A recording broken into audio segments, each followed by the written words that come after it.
Hey everyone, and welcome back to my channel. I hope you guys are doing well. So today's video is going to be a third trimester pregnancy update video. If you watched my last video, I did say that I wanted to kind of break it down for you guys and just let you know what I experienced throughout my pregnancy. So today's video is going to be a first, second and third trimester update video. If you're new here, my name's Hazel and I'm almost 38 weeks pregnant and I'm due in the beginning of February. I also have twin girls. They are identical and they're going to be 3 this week. So, I mean, if you guys have any lockdown birthday ideas, please let me know in the comments down below.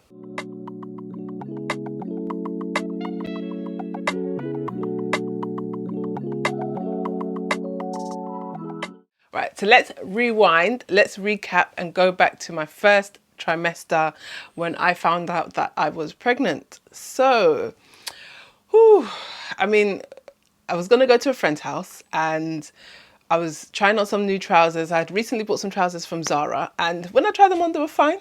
But on the day, I said it's by force, I'm going to wear it. But I had been feeling really bloated. And when I tell you the trousers were tight, my belly was kind of hanging over. And I was thinking, what's going on?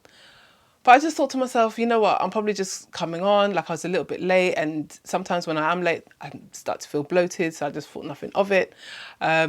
But then afterwards, I realised that I was starting to feel a bit nauseous, that I was starting to feel a bit sort of uneasy, a bit queasy, and I was just eating a lot. So I thought to myself, I need to do a test. Obviously, me and my husband, we weren't necessarily trying, but we weren't preventing. So I thought to myself, it could be that I am pregnant. Let me do a test. I took a test and it was positive. I didn't even have to wait for the line to come up. Like it just came up straight away. It was dark. And I was like, how am I going to tell my husband? I thought about waiting. Like he had gone out. He had actually gone out with my twins to go meet a friend. And I thought to myself, I can't wait. I can't keep it. I can't contain it. So I literally decided to call him on the phone. And I was like, babe, I'm pregnant. He was like, what? Literally, it was back and forth, just shock on the phone again that we were expecting our third baby. And it was a shocker. It was like, what are we going to do? Like, are we really ready? But you know what? Like, ultimately, being pregnant again felt like a blessing and we were just really excited for it. So yeah, I was like, okay, you know what? We got this. We got this. Then I was about 6-7 weeks pregnant and I woke up one morning and I was just getting up just to go to the bathroom and I started feeling really sweaty. I was feeling really clammy and then I started to sort of like black out, when you kind of go dark, and I just sort of went onto the floor, honestly, and I feel like I was blacking out. Luckily my husband was at home and I was just calling him. I was like, babe, like come, I need some support. And, luckily we've got a blood pressure machine in the house. So I said to him, do my blood pressure. I feel like it's really low. He did the blood pressure now and it was about 60, 65 over 50 or something like that. And I thought to myself, no, that's ridiculous. But I was coming around to it. So like, I kept doing my blood pressure about 3 more times and it was fine. And I called 111 and they were basically like, yeah, that's, it seems like, maybe you just fainted. So they said that I should call my GP. The GP didn't call me back until the afternoon. I was really pissed off about it.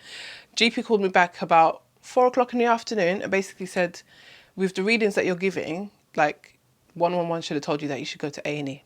So he said, I have to go to A&E. I went to A&E that evening and, they did all the checks and everything and said that it was fine. But I think the risks that they were concerned about is that it could have been an ectopic pregnancy.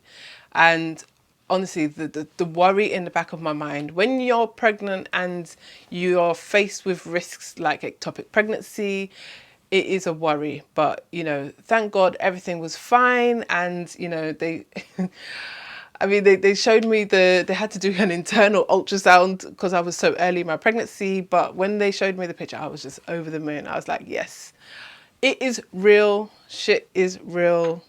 I am officially pregnant. And that was basically the start of my journey. So, I mean, after that, the rest of my first trimester was pretty much plain sailing. Like I only had a little bit of nausea, like I wasn't physically sick. You know, I was eating a lot, but I didn't have any like specific cravings or anything like that. So generally I felt quite well, actually. I really can't complain, you know. And obviously I went for my first scan. Unfortunately, it was the beginning of the pandemic and I had to go by myself. And when I tell you, like, I feel so much for the women, the pregnant women who have had to, you know, attend appointments and scans by themselves during this pandemic, who have had babies on their own, who, you know, because you know, even my husband, he couldn't come to my first scan. He to be honest, he hasn't come to any appointments throughout this whole pregnancy because of the pandemic, because of COVID. And it has been stressful.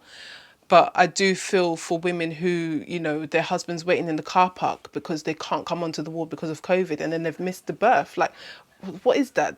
That's just, it's shambles, you know.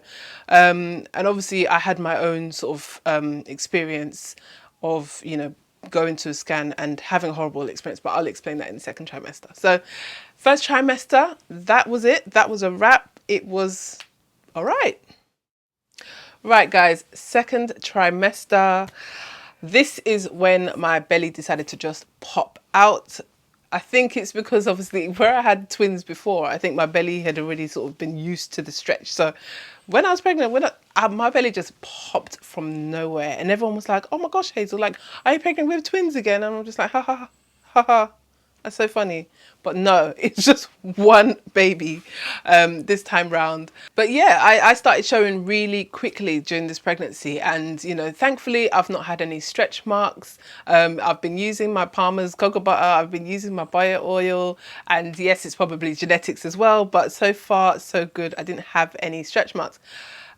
I did have, though, some other symptoms. So, I mean, during my second trimester, I struggled from rhinitis, which is when your nose is basically constantly blocked. And I struggled breathing, especially at nighttime. So I had to then use a steroid inhaler, and it was affecting my asthma. So throughout the whole second trimester, it was a bit of a struggle with breathlessness and things like that. I also had chloasma, which is when you get skin changes. So on my back, you know, my back started to get darker. You could see the different shades in my skin tone. But to be honest, I had this in my first pregnancy as well, where my, well, in my first pregnancy, my belly changed, it got darker, my face complexion got darker. This time round in my second trimester, I basically had sort of skin changes on my back, but luckily my face and my stomach kind of stayed the same, so it wasn't too bad. Yes, I mean, for me, the second trimester, again, really wasn't too bad. I have to count myself lucky that, you know, I had such a decent pregnancy, and, you know, some of the symptoms that I had weren't too bad. As I mentioned before, I did have a really bad experience with, you know, at one of my hospital scans. So I attended, and unfortunately it was sort of a lockdown and I couldn't find childcare.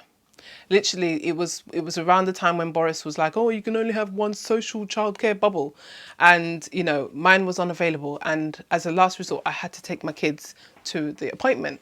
Bear in mind, they're what, 2, and they were in a pram. They're not running around. They're gonna stay with me. But I went to my appointment, and we're like, "No, you have to wait outside.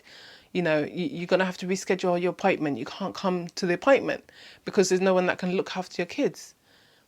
And I'm like, but I basically tried to explain to them I had no other option but to bring my child to the appointment. And the reason I was having this scan was because the doctors felt I was a higher risk of having a small child because I had small twins before. So it was a high risk appointment that I needed to attend. And they basically had no compassion, no sympathy. They couldn't even use their, you know, discretion to be like, "Well, put your pram on the side, the girls can stay in the side and we will scan over here." Nothing like that. I just found them really disrespectful. And at the time, you know, the receptionist and the nursing staff, they were quite rude, and I had to put in a complaint. And what came of it? Nothing. But, you know, I do understand that it is difficult times that we are working with. I completely understand the health and safety in hospitals because, you know, being a nurse myself, I do understand COVID. I do understand how it travels, but not maternity. Yeah. I feel like pregnant women have really, really suffered, and it's not just pregnant women, it's men too.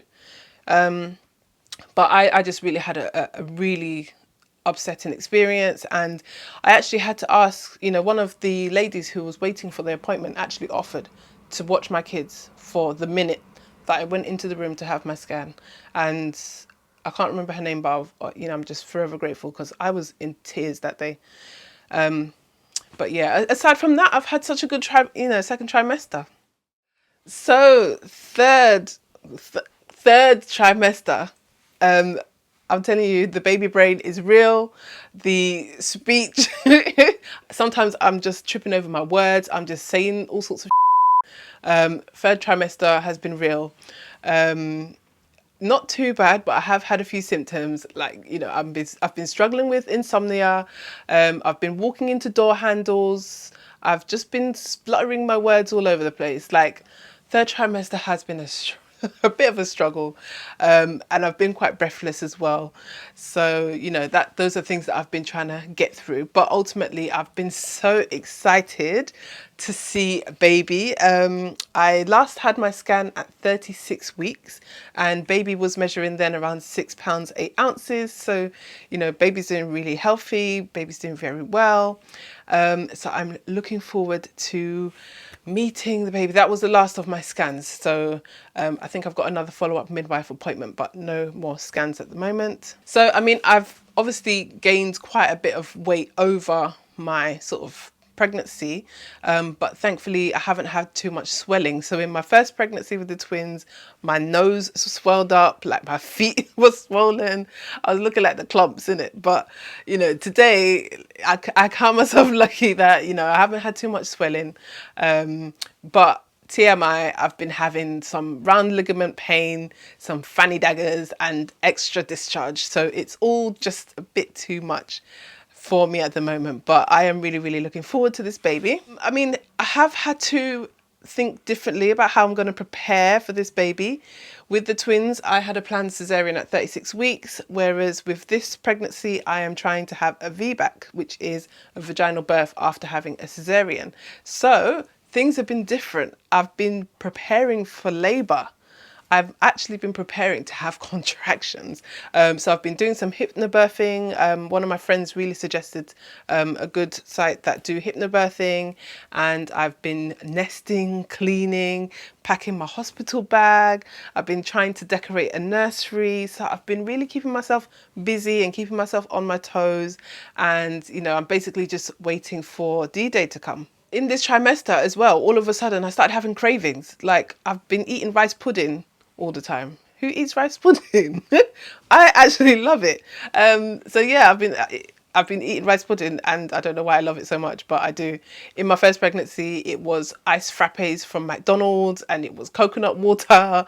And this time round, like, I'm not even interested in water. No, just bring me my rice pudding, and it's all good. We're best friends. So the only thing that they did pick up in this pregnancy was that I had low iron levels. Throughout the pregnancy, I had seen loads of different midwives, but the final midwife I saw, she was absolutely amazing. And she noticed that actually, Hazel, your bloods are looking a bit funny. So she sent me for another blood test and said, yes, Hazel, your iron levels are actually really low. So she basically said to me that if I, have a cesarean, or if I end up losing a lot of blood during labour, that it can be really detrimental to my health. So I really need to keep my iron levels up. So, thanks to her, I've been on my iron tablets, and hopefully so far so good. But aside from that, I think everything was fine. So that's everything, guys. I hope you enjoyed my pregnancy breakdown. I hope you enjoyed hearing how I experienced my first, second and third trimester of this pregnancy. I've really enjoyed it, and I hope you've enjoyed listening. So if you've enjoyed this video, don't forget to hit that subscribe button and join the family, and don't forget to like this video. I would also love to hear from you. How was your experience of being pregnant during COVID, during the pandemic? And also, if you're planning on having a VBAC, or you've had one in the past before, I would love to hear your experience. So drop it down in the comments below and let's have a chat, or we can take it over to Instagram. Follow me on Instagram at honestlyhazel, and we can catch up there.